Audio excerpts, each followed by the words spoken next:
Un aveugle peut-il conduire un aveugle? Ne tomberont-ils pas tous deux dans une fosse? Une question que le Seigneur Jésus posait, que je trouve pertinente en ce début de l'année. Bienvenue sur Affermir ma foi, afin de ne plus être un enfant flottant et emporté à tout vent de doctrine par la tromperie des hommes. Ici, Jean dit-il. Bien-aimés, nous sommes au début de l'année.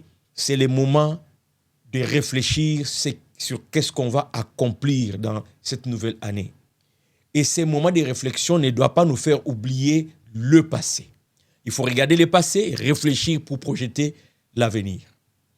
J'ai énormément de choses à partager dans cette vidéo, mais j'essayerai tout simplement de m'attarder sur quelques points, selon que le temps le permet, pour ne pas vous garder longtemps. Et merci de m'accorder 5 minutes. Ça, c'est une réflexion encore en ce temps de l'année que je faisais. Un aveugle peut-il conduire un aveugle? Pourquoi je dis ça? Et dans le contexte d'ailleurs du texte, quand vous allez lire vous-même, le Seigneur parlait des pharisiens, les hommes de la loi, qui prétendaient connaître la vérité, qui eux-mêmes ne croyaient pas en ces écritures qu'ils lisaient, parce que les écritures parlaient de Jésus. Jésus arrive là, ils ne les reconnaissent pas. Le Seigneur va dire, un aveugle peut-il conduire un aveugle, et puis sans que les deux ne tombent dans un trou. Malheureusement, c'est aussi une réalité aujourd'hui dans nos églises. Nous avons des aveugles qui conduisent des aveugles. Et j'aimerais ici attirer notre attention sans insulter quelqu'un. C'est pas quand je dis un aveugle, je n'insulte pas, mais c'est un constat. Je parle du constat du Seigneur qui est encore vérifiable aujourd'hui. Il y a des gens qui sont en position de leadership dans nos églises, mais qui en réalité, ce sont d'abord eux-mêmes des aveugles. Et il y a toute une masse derrière eux, pensant être guidés par quelqu'un qui voit quelque chose, alors qu'en réalité, il ne voit rien. Il ne voit rien. Pourquoi j'ai dit ça? Bien aimé, cela fait longtemps que je vis dans les milieux chrétiens. Moi, je suis converti depuis l'âge de 17 ans. J'ai 57 ans, par la grâce du Seigneur. Faites le calcul, ça fait combien d'années? Et c'est ma vie. J'observe, j'écoute, je médite. Et c'est avec difficulté que je suis arrivé à accepter qu'effectivement, malheureusement, il y a certaines églises locales qui sont dirigées par des aveugles. Écoutez, il y a des gens qui sont aujourd'hui pasteurs, non pas parce qu'ils ont vraiment l'appel pastoral, mais c'est concours de circonstances qui sont là. Entre autres, une dame qui devient pasteur parce que son mari est pasteur et va l'établir pasteur. Il n'y a pas d'appel pastoral dans cette dame. Mais puisque son mari l'a consacré pasteur, l'Église doit l'appeler maman pasteur. Dans d'autres pays, on l'appelle comme ça maman pasteur. Et les gens dans l'Église doivent l'écouter, suivre comme pasteur. Il y a des hommes aussi, pasteurs, qui sont là parce qu'ils ont été placés par un pasteur qui veut multiplier son ministère et a vu quelqu'un de courageux, un courageux, à qui on peut donner des responsabilités. Et parce que le pasteur, dit titulaire, veut faire l'expansion, et dit, lui, il est courageux, je pense que si je le place de l'autre côté, il peut bien gérer cette église-là. Et le pasteur vient, l'ordonne, on les place, on lui donne les directives quoi faire, on compte sur son courage, son sang-froid, et on sait qu'il va se débrouiller, et c'est ce que ça va avancer. J'ai moi-même été aussi sollicité d'être consacré pasteur. Je connais notre frère, ami, qui m'a partagé aussi son expérience. Il avait rencontré un bishop.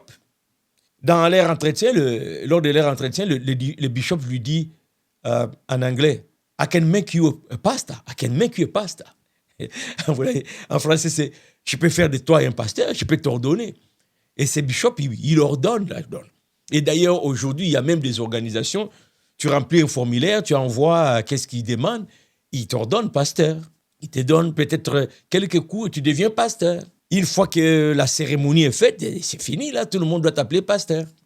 Tu as les pouvoirs, le droit de conduire une congrégation. Mais est-ce que cette personne a vraiment l'appel pastoral? Non. Concours de circonstances, se retrouve là-bas, pasteur, aveugle et qui va conduire des aveugles. Alors, bien aimé, sans parler des pasteurs aujourd'hui, je vais jusqu'entre nous là qu'on se parle. Ça fait combien d'années que tu fréquentes l'église que tu fréquentes? Peux-tu déceler dans ta vie spirituelle un impact de la parole de Dieu en toi pendant toutes ces années? Tu amènes ta famille, tes enfants depuis qu'ils sont à l'âge de 2 ans, 3 ans, tu les amènes avec ta femme. Est-ce que tu peux déceler dans leur vie l'impact de la parole de Dieu? Sinon, tu amènes la famille pour être conduit par un aveugle, mais quelle sera la finalité? Chère sœur, tu pries pour que ton mari te rejoigne à l'église, mais est-ce que ton pasteur vraiment c'est quelqu'un qui a une vision ou c'est un aveugle? Parce que des fois, juste entendre des prédications, ne serait que sur le plan intellectuel, sur le plan humain, les propos sont insensés. Et les gens disent Amen, bien-aimés, mes sœurs. Souvent, les hommes les hommes pas convertis sont réticents, ils ne veulent pas aller à l'église. N'expose pas ton mari à des choses qui vont vraiment encore lui donner des arguments pour ne pas fréquenter l'église. Qu'est-ce que ton pasteur prêche? Je ne parle pas de son éloquence, je parle du message. Qu'est-ce qu'il prêche? Comment est-ce que cela affecte ta vie sur le plan spirituel? En fait, je pense même qu'avant d'arriver là, je devrais plutôt poser la question ou mettre devant nous la question suivante. Pourquoi est-ce que je vais à l'église? Oui, peut-être que le pasteur prêche exactement dans la direction de ce que tu veux. Mais si l'église, bibliquement par là, bâtie, cette église que Jésus disait, je bâtirai mon église, a pour but, selon la mission que Jésus a donnée à l'église, de faire des disciples, de leur enseigner ce qu'il a prescrit, pour que cela donne des disciples qui deviennent la lumière du monde, le sel du monde. Des gens qui aspirent à la statue parfaite de Jésus-Christ. Les enseignements dans la Bible doivent contribuer à bâtir notre intérieur, à devenir ces disciples-là qui aspirent à la statue parfaite de Jésus-Christ. Alors là, je reviens à ma question. Ça fait 5 ans, 3 ans, 4 ans, 10 ans, 20 ans que tu fréquentes la même église. Est-ce que par rapport à la parole de Dieu, tu es vraiment disciple? Tu sens que tu t'approches de plus en plus à cette image de Jésus-Christ. Est-ce qu'il y a comment dirais-je?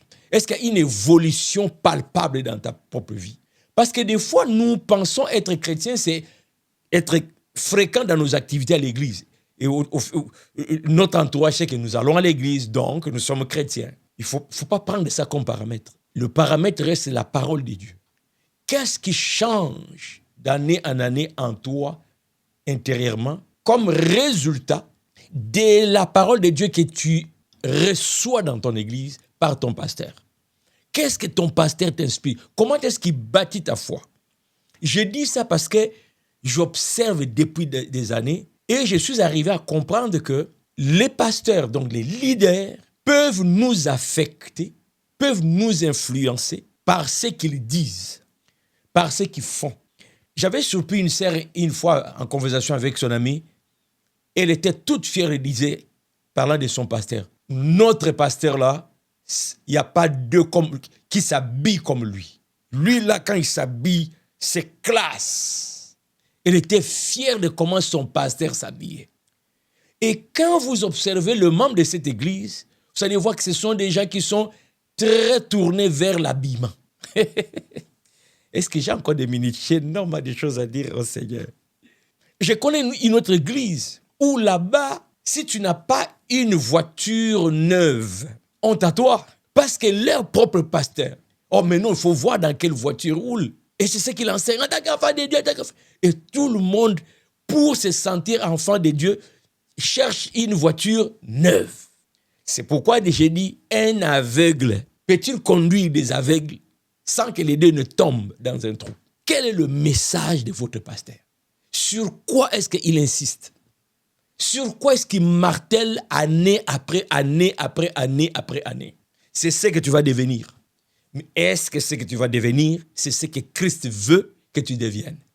Voilà pourquoi, bien-aimés, surtout nous qui avons des enfants, faisons attention. Vraiment, cette année, réfléchis. Quel est l'impact de l'église que tu fréquentes sur la vie de tes enfants?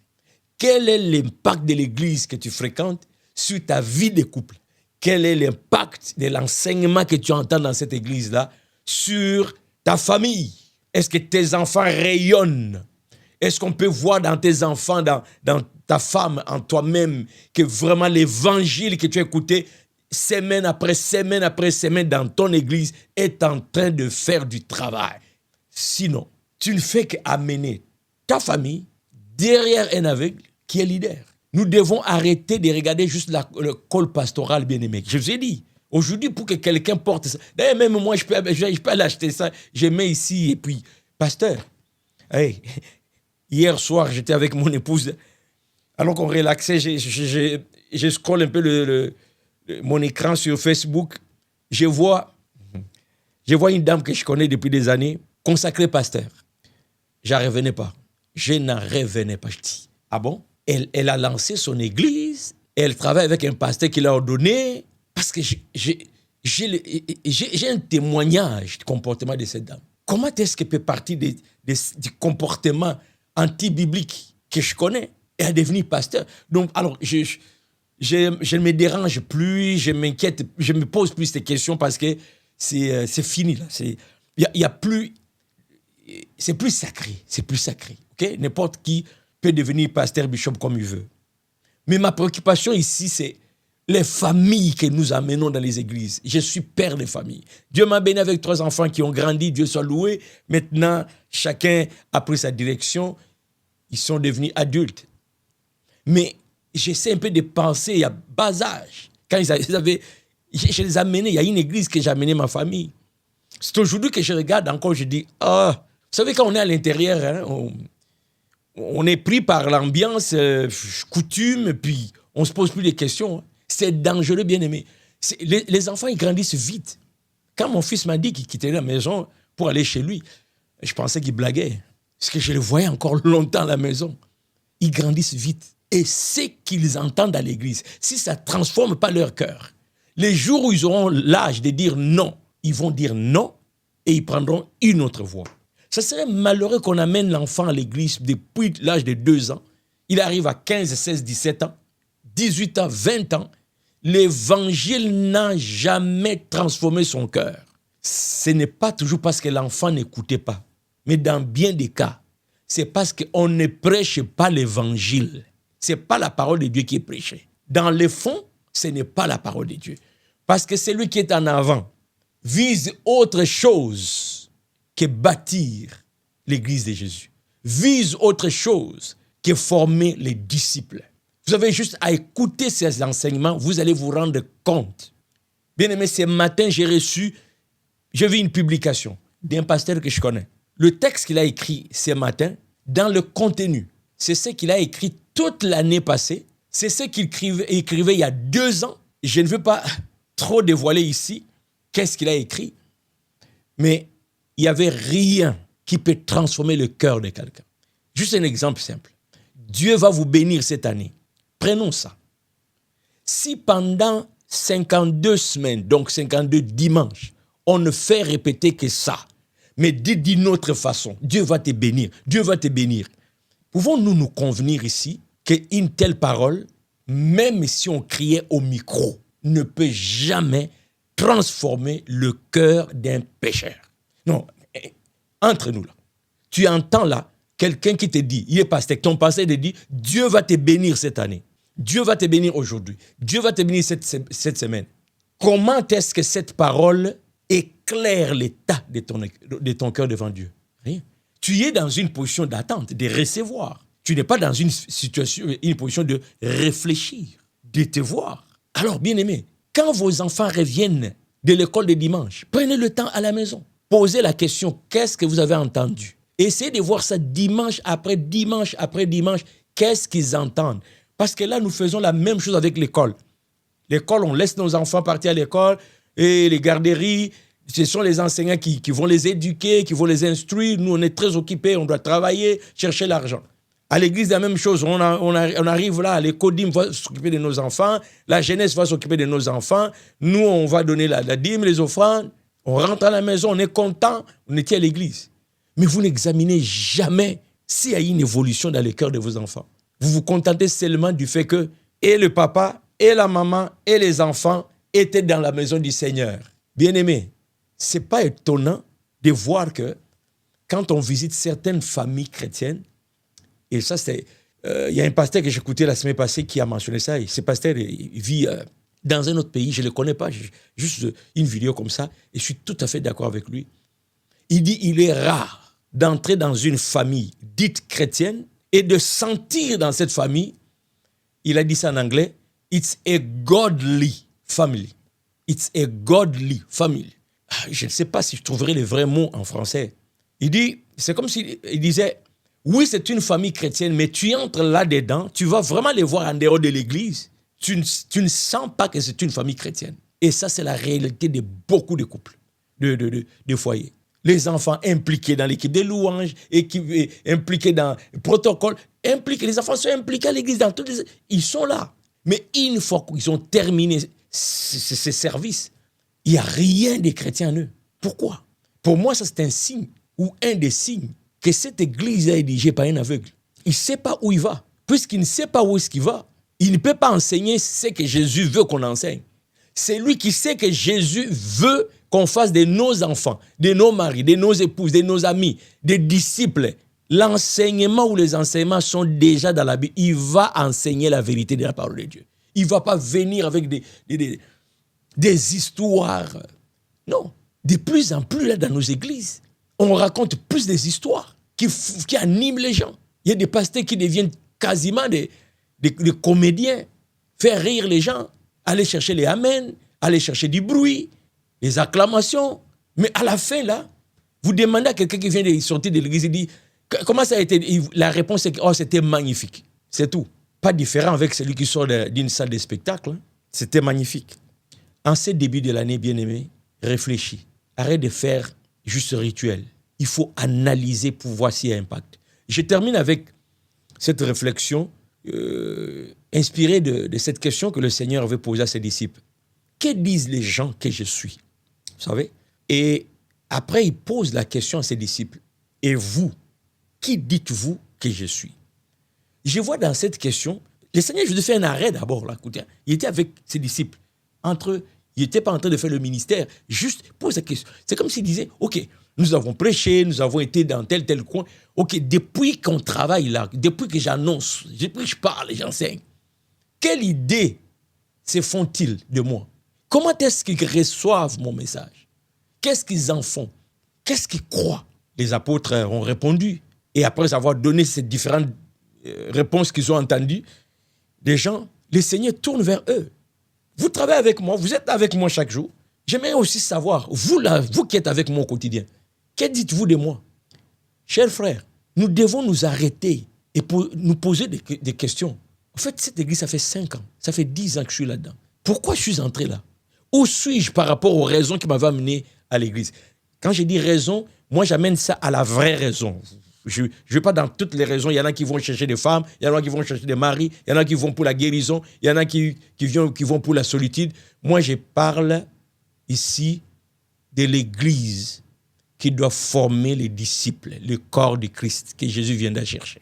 Les dons ont été donnés afin d'affermir la foi de ceux qui se convertissent, qui acceptent Jésus-Christ comme leur Seigneur et Sauveur. Les maturer. Je parle de ça. Si cette église était pour maturer, est-ce qu'il y a la maturation? J'ai rencontré un bien-aimé avec qui on fréquentait la même église il y a plusieurs années en arrière. Et puis là, dans un deuil, dans une fête, on se croise, on se donne des nouvelles, on se parle. Je l'observais, il était, malgré toutes les années passées là, il est le même homme qu'au début de sa foi. Alors qu'à côté, je vois un jeune qui était à l'école de dimanche, qui aujourd'hui est dans l'œuvre de Dieu. Tu lui parles, tu sens la maturité spirituelle. Mais l'autre frère, là, c'est le même bébé il y a plus de 15 ans. Et là, je lui pose la question indirectement pour savoir s'il va toujours à l'église ou non. Il me confirme. Tu es tout de la même? Oui. Ah bon? Pourquoi est-ce qu'il n'y a pas un changement? Est-ce que c'est ce qui est enseigné ou c'est plutôt ton cœur qui n'absorbe pas la vérité de la parole de Dieu qui est enseignée? Alors, en ce début de l'année, réfléchissons, examinons. quel est l'impact de mon église dans ma vie, la vie de ma femme, la vie de mes enfants, ma vie familiale. Cet homme qui crie là-bas devant chaque dimanche, c'est un aveugle ou c'est vraiment un appelé de Dieu en qui Dieu a mis la vision? Où est-ce qu'il nous amène? Quand je trimballe mes enfants pour aller à l'église, on va chercher quoi et qui nous conduit? Faites attention, bien-aimés, beaucoup de gens aujourd'hui prennent le poste du pasteur sans être appelés pasteur par Dieu, mais établis par des hommes pour des intérêts des hommes. Et ces gens-là sont des aveugles qui vous amèneront nulle part. Vous gaspillez votre temps, vous allez fatiguer votre mari, vous allez fatiguer vos enfants et vous pouvez même amener vos enfants à détester l'Église tellement qu'ils n'auront rien reçu là-dedans.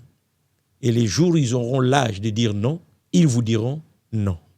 J'ai beaucoup parlé, mais je n'ai pas tout dit. Il y a encore beaucoup à exploiter sous ce thème d'un aveugle qui conduit les aveugles.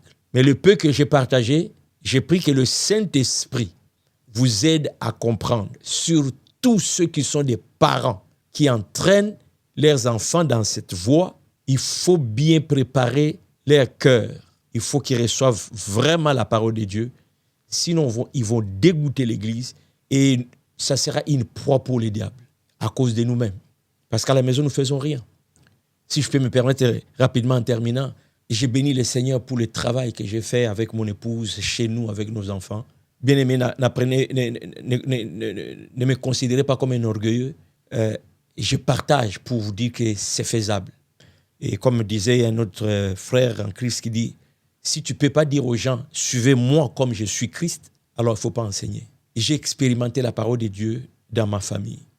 J'ai décidé comme père et berger de mon foyer que je dois m'assurer que mes enfants connaissent les Écritures. Je fais le travail moi-même à la maison avec mon épouse pendant des années. Et aujourd'hui, ceux qui sont sur le plan spirituel, c'est les résultats de ce qui se faisait chez nous à la maison. Prenez vos responsabilités pour vos enfants. Ne vous contentez pas seulement d'être tout le temps à l'église, dans les activités, alors qu'il n'y a aucun progrès, aucun changement. C'est vraiment du fond du cœur que je l'ai dit, avec amour, parce que nous devons refléter la parole de Dieu et non pas remplir tout simplement les bâtiments qui grossissent de plus en plus. Maintenant, la vague, c'est d'aller vers les stades. Il y a des pasteurs qui ne rêvent qu'acheter un stade. Mais Jésus n'a pas besoin de stades. Jésus a besoin des cœurs transformés, des vrais disciples. À la prochaine.